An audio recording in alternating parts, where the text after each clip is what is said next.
But here's the goal. I want you guys to start seeing your worship as a weapon when you're worried.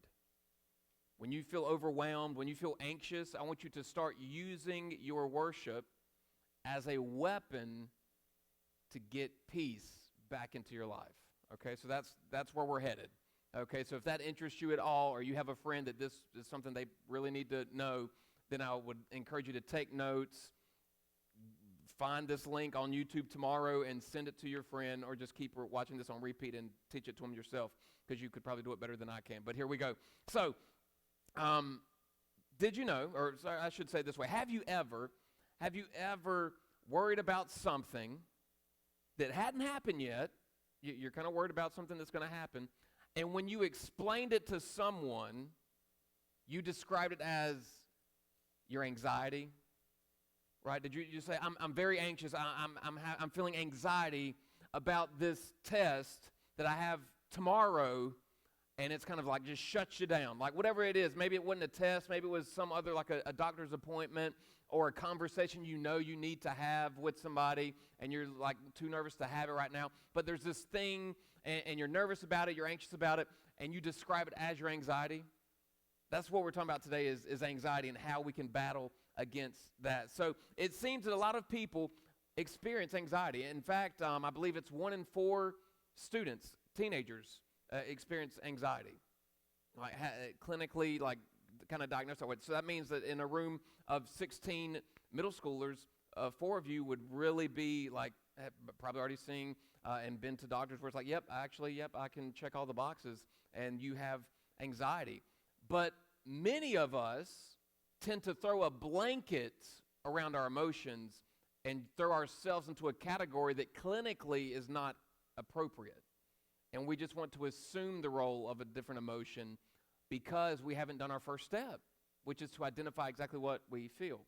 So let's go ahead and set the level with this definition. So if you Google anxiety, it's described as a worry or a nervousness about an imminent event. So something that has not happened yet. And we tend to be worried and anxious about a future event because we want to control the outcome. So just real quick, raise your hand for this question. How many of you think that things would be much better if they happened the way you wanted them to? Absolutely. 100%. I think that if everyone agreed with me and did things the way that I think they should be done, then it would be a better and smoother environment for everyone. The same reason that you believe that if we all did what you thought was best and the way that you thought was best, it would be best. So we're all in that same category. We want to determine and affect outcomes, but real quick, let me let everyone off the hook. You're not God. You cannot determine outcomes. Now, what you can do is when it's something involving you, you can prepare for them.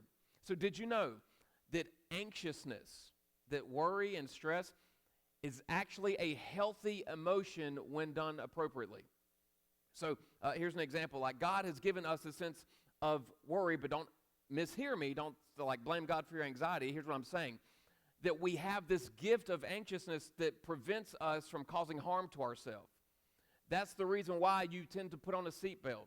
You don't see a copperhead in the wild, and every snake in North Carolina apparently is a copperhead. Like you don't see a snake and pick it up and play with it and say, hey, let me just tickle its belly. Like you have this sense of caution, and that's anxiousness. There's a reason why you don't let your parents drive 100 miles down the highway and you not wearing a seatbelt. You get nervous, you get this sense of anxiousness, and it helps keep you safe. And last example, there's a reason why when your teacher says, hey, you're going to give a presentation in front of the class, you feel a sense of anxiousness. Or if you're part of a ball team or an arts, like dance team or anything like that, you get anxious before a performance. And that's healthy because it causes you to take that event seriously enough to prepare for it. So just real quick, I don't know if this applies to anyone. Has anyone in the room ever had to perform or do a task without practice? How well did it go? Yeah, it was not the best, right? Has anyone ever known about a future performance and you practiced and prepared for it? Now, how did that one go? Pretty good, right? So every professional athlete spends the entire week practicing for their performance.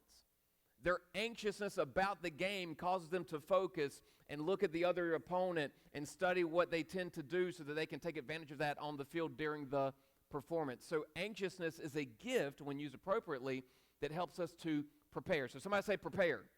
Prepare. It helps you prepare. It makes you better. But here's the thing. Did you know that there's an enemy out there that wants to manipulate what God has given you as a gift so that he can cause abuse and division? So when we experience high levels of anxiety, that's where the devil creeps in. He like flips the switch on our anxiety where we can't cut it off. And something I heard a pastor say recently, I was like, man, that's pretty good. He explained it this way. He said, worry is more like your mind. Like worry is when you have the same thought running over and over in your mind, like, oh, what about this? What about this? What about this? What if this happens? What if this happens? What if this happens? That's kind of worry. Anxiety tends to affect like your whole body.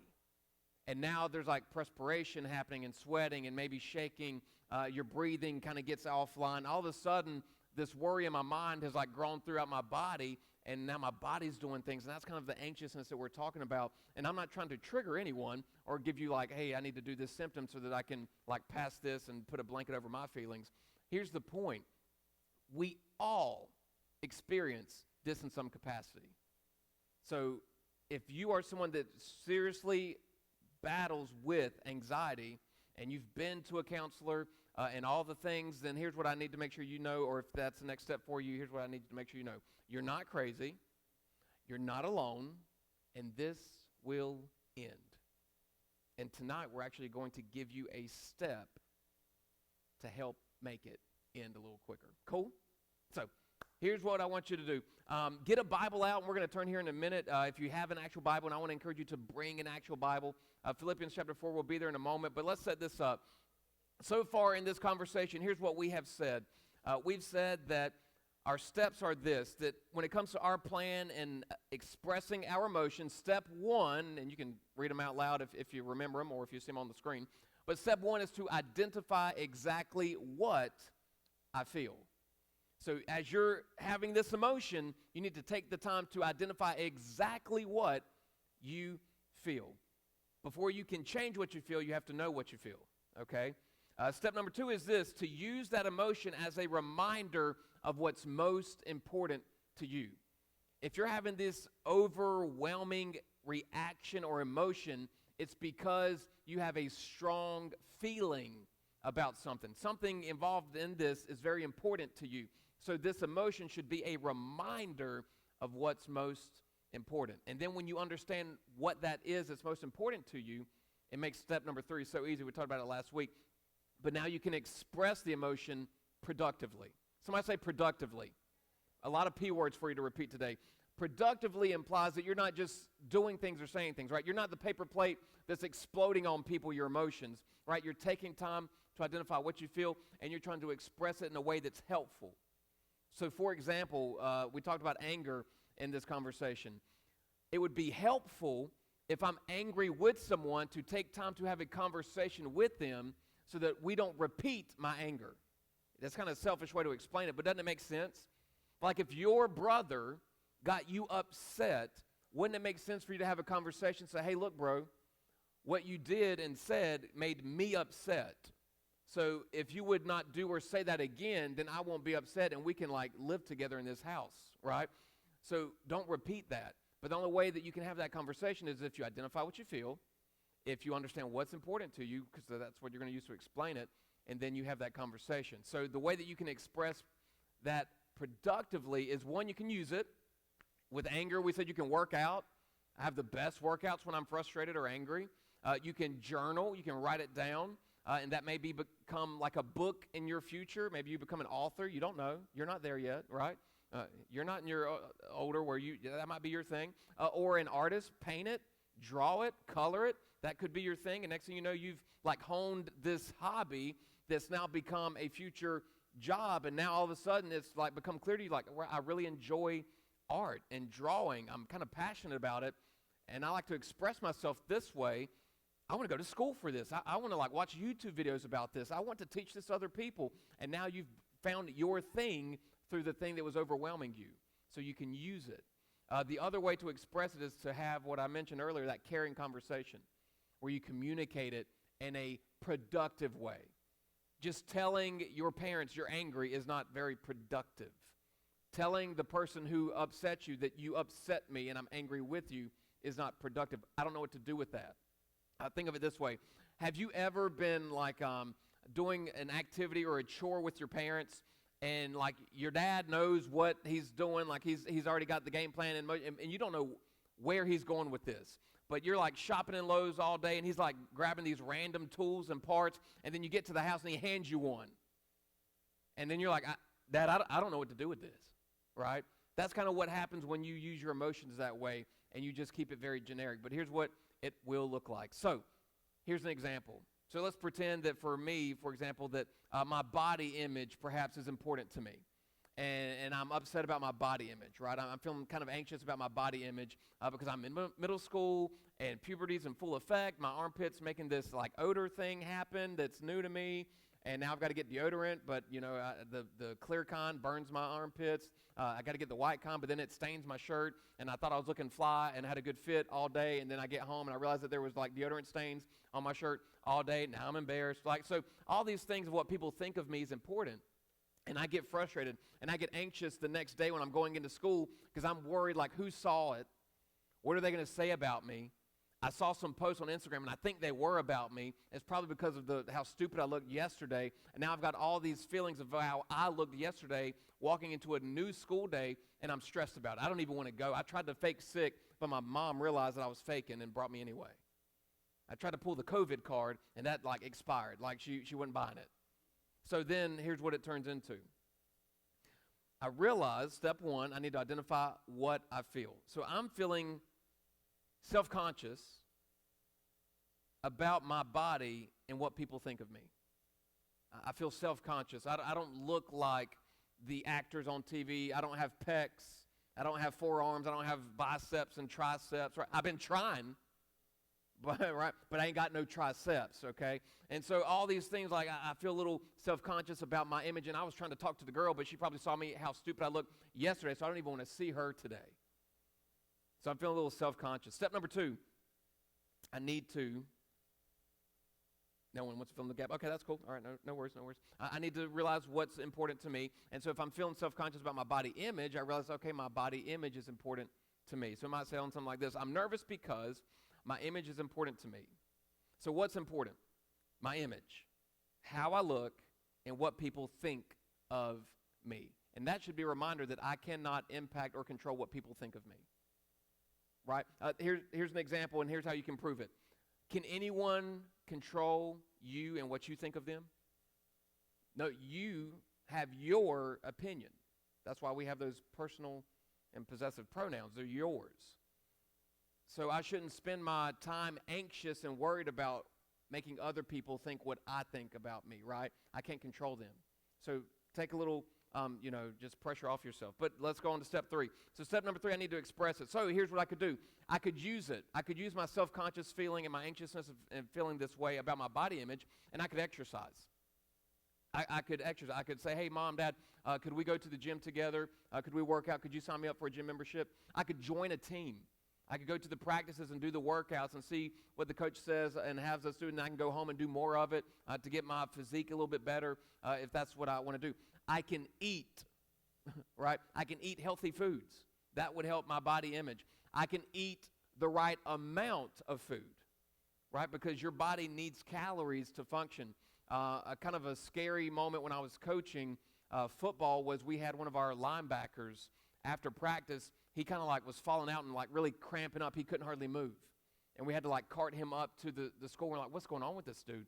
And come to find out that because of his home situation, he hadn't eaten. He was under or malnourished. He had not gotten the right sustenance. And we just went through football practice with pads on and a helmet on, all that heat now just causing more and more water to leave his body, and he didn't have the right stuff on the inside to keep it in a healthy way. So his body was starting to react to what he was not getting. And come to find out, he was not in the financial position to when he got home, there were all the things he needed to eat a healthy diet. There wasn't a lot of food at home. So the only food he got was when he came to school. And when there's a break and there's no school, a lot of people celebrate. But some young men and young girls in his situation at home, that's nothing to celebrate because now they know they're not getting food that day or those days. So there's a lot that takes place, and his body wasn't getting what it needed. So the way that I could use my anxiousness about my self-image is to work on my body in a healthy way, right? I could also journal about it. I could draw about it. I could write about it, right? So I could use what I'm feeling. The second thing is I can express what I'm feeling to someone that loves me, or is it someone that's involved in the situation? So I may go up to mom and dad and say, hey, Mom, look, you know, I want to ask you a question because you kind of triggered my self-consciousness about my image. So no judgment here. I just want to ask this question. What did you mean when you said, and repeat the exact words that caused you to kind of stumble? Because you're just trying to gain clarity. Hey, tell me, what did you mean earlier when you told me, and use the exact words, don't overgeneralize, but use the words that you heard so that you can gain clarity into what those words meant to the person who said them. And then after they explain, oh, here's what I meant, honey. I was saying this, this, this, and this. It wasn't that like you ate too much or too little or anything like that. I was just making a point that I didn't cook the food as good as I wanted to, so I understand if you don't want to eat it. Oh, okay. And then your response would be, thank you for sharing that. I'm asking because my body image is important to me. I'm kind of self-conscious about it. So when you say comments like that, it really sticks with me. And I thought you were saying something about how I looked. But you were talking about how you cooked. And, Mom, I just want to let you know your cooking's delicious. I really appreciate your cooking, especially after tonight. Josh told this story about this football player that went home and didn't have any food. So I just want to say thank you for having food here. Keeping the lights on. Got Wi-Fi. Like, I appreciate you, Mom, right? So what you just did was you took your anxiousness and you didn't take it into isolation. You actually brought it to the family and had a real conversation with someone who cares about you. So those are the first 3 steps. Tonight, step number 4 is attack back. That's what we're going to talk about for the remaining 5 minutes that we have for this conversation. So I ask you to turn to Philippians chapter 4, verses 8 and 9. In this, Paul is writing, he wrote this letter to this church, and here's what his concern was, that all of the pressure that he was going through, that they were going to experience for being Christians, and he wanted to encourage them to be of one unit and to be together and maintain their faith. So you can understand, and actually you can't understand this, because being a Christian in the United States is easy. Being a Christian for you is super easy. But being a Christian in other parts of the world right now, and especially back when Paul was writing this letter, was illegal. You could be arrested, you could be beaten, you could be killed for your faith in Jesus Christ. So you can imagine that all these church people, all these Christians, they were probably a little worried, a little anxious, a little scared, a little stressed, right? So what do you do when you're feeling that way? Well, Paul wrote this letter to help encourage them. Here's what he said in verse 8. Check this out. It'll be on the screen for you. He said, finally, so he's wrapping this letter up. This is kind of the conclusion of it. Finally, brothers and sisters, whatever is true, somebody say true. Whatever is noble, somebody say noble. Whatever is right, somebody say right. Whatever is pure, whatever is lovely, whatever is admirable, if anything is excellent, or somebody say praiseworthy. That's a big one. If you actually have a Bible, highlight that. If you have like an app on your phone, just click the verse and hit the highlight button. Praiseworthy. If anything is praiseworthy, think about such things. Here's a quick translation before we move on to the next verse. If anything is praiseworthy. So real quick, I want you to think of something that is praiseworthy that God has done in your life or around you or for your parents or someone you care about. I want you to think about it real quick. And now on the count of 3, I want you to say that out loud. 1, 2, 3. Great. 2 people found something praiseworthy. If you didn't think of something praiseworthy, you're not looking. God has been around you all day and all week, and you keep missing it. Why? Because your mind and your heart are focused on other things. And you missed God walking by. You miss God providing the job for your parents to put food on the table. You missed you walking into a secure door that protects you from the elements of the weather. You missed it. Who should you be thanking that you have a house, that you have food, that you have parents who care for you, that you have friends around you, that you have clothes on you? You can start with your parents, you can start with your family, but when you go all the way out, you've got to look all the way up, and He is to be praised for everything you have. It's praiseworthy. So the way that you attack back when you're feeling the most overwhelmed and the most stressed is you start praising. You have the power to fix your focus. The bottom line for tonight, I'm going to get a little early, but if you want to go and click on it, you can, Corey. The bottom line for tonight's conversation is this. We get to choose what we focus on. You don't get to choose to be anxious about something. You don't get to choose your anxiety. You don't get to choose what triggers you. You don't get to choose that. No one would choose it, right? If you could go into the store and say, you know what, give me some of the self-image issues. I'll take some of the anger. Let's go bad hair, please, for $200, Alex. Like, you're not choosing these things to be triggered by.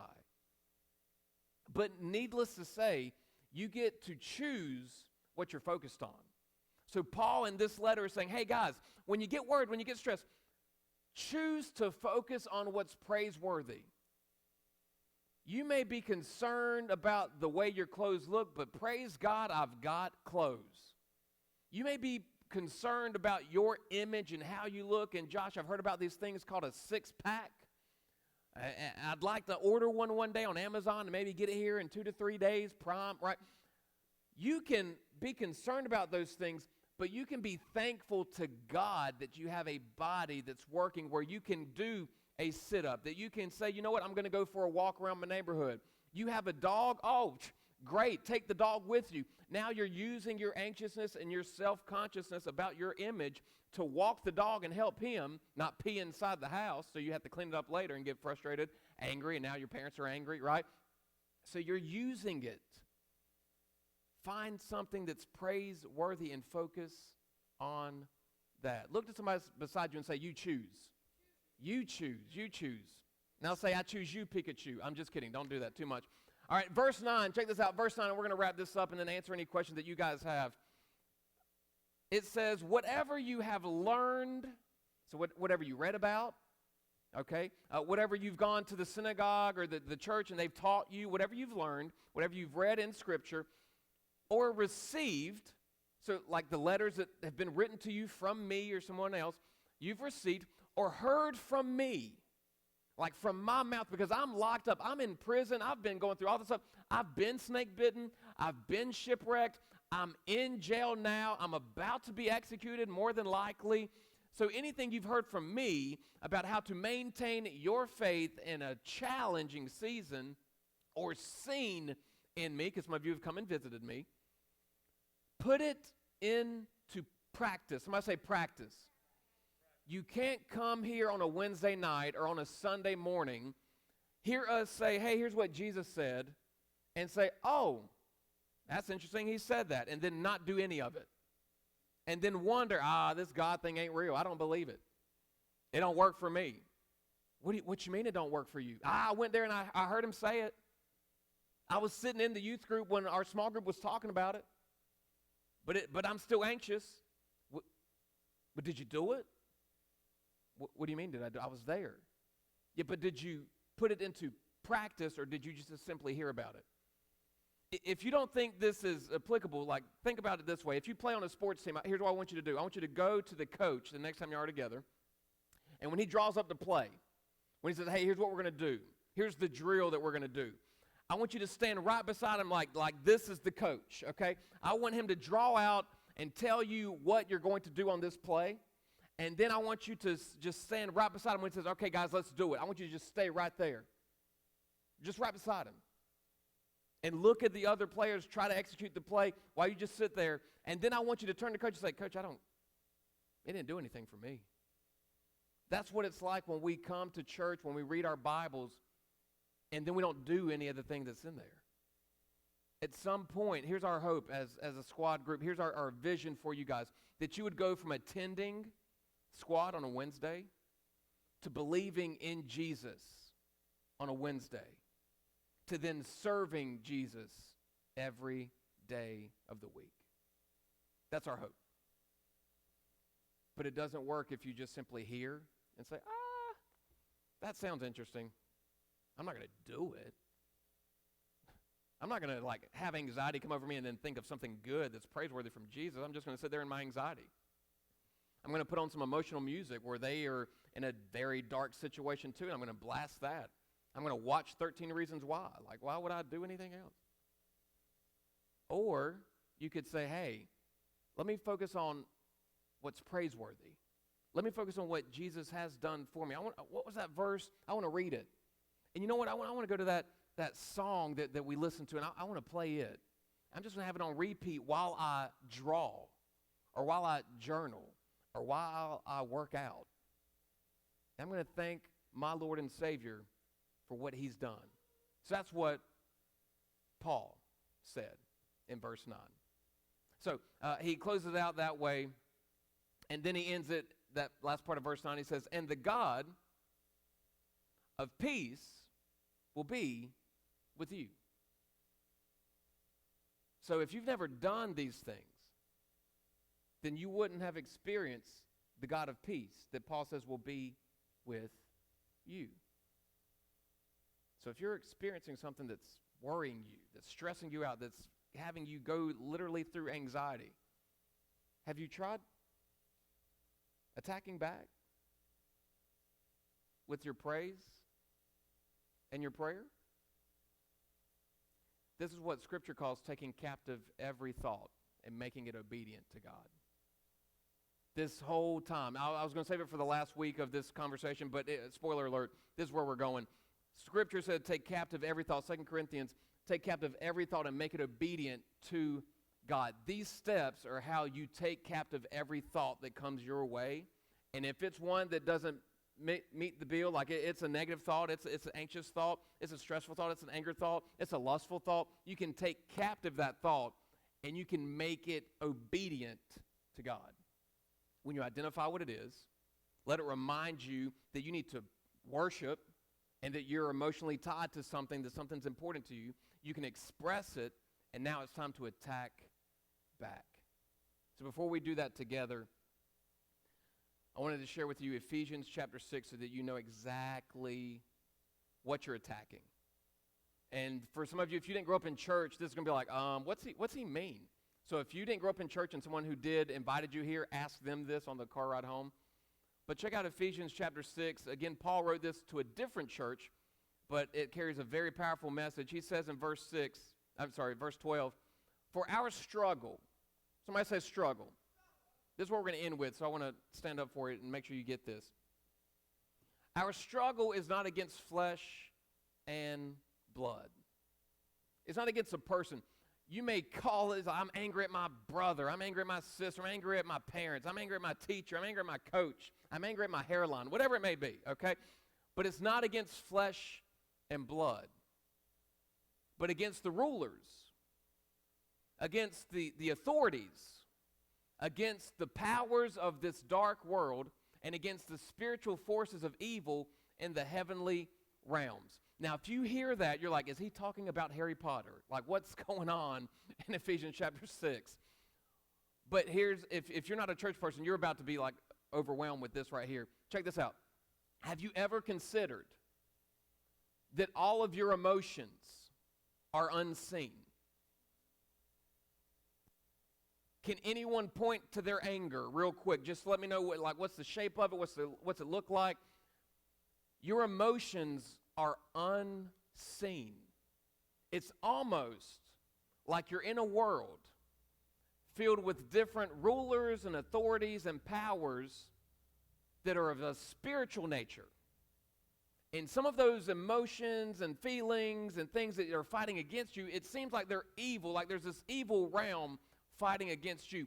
And you know you should forgive them, but there's something that's holding you back from forgiving them. Just real quick, I want to know what's holding you back. It's not a person. It's not a thing. It's this sense that I can't even say the words, Josh. And you would use physical elements to say those words, I forgive you. But there's something that stops us.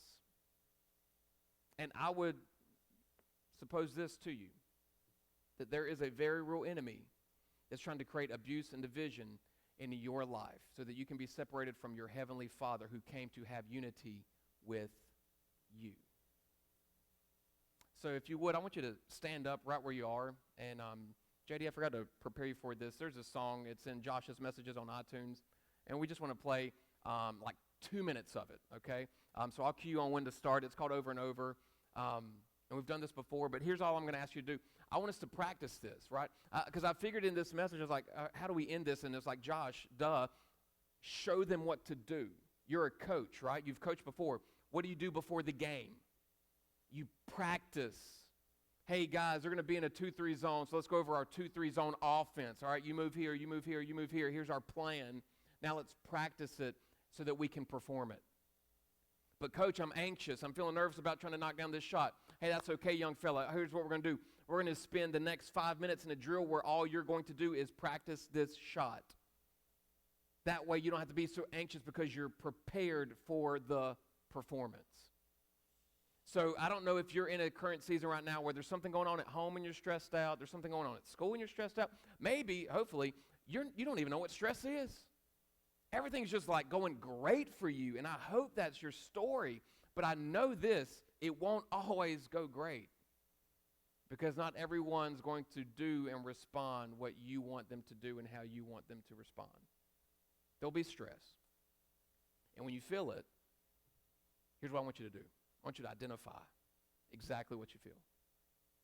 And I want you to remember that this emotion is a reminder that I really have something important that means a lot to me in this, and that's why I'm triggered this emotion. Now I want to use it and express it in a productive way that's going to help people. It's going to help me. It's going to help the people around me. I'm going to have a meaningful, caring conversation. Hey, what did you mean by that? Oh, I'm so glad to hear that because here's what that does for me, and I just wanted to let you know because you mean a lot to me.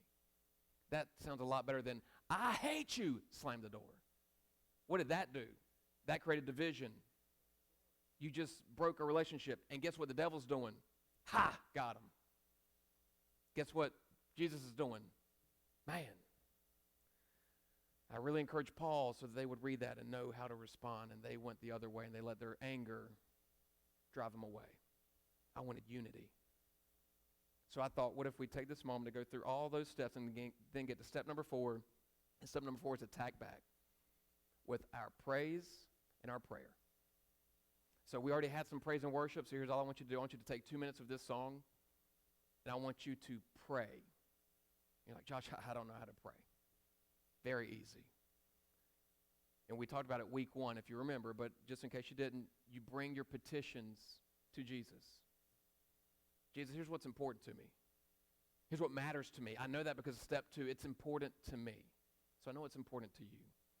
But help give me clarity to see this the way you see this, so that I can come out of this the way you want me to come out of this.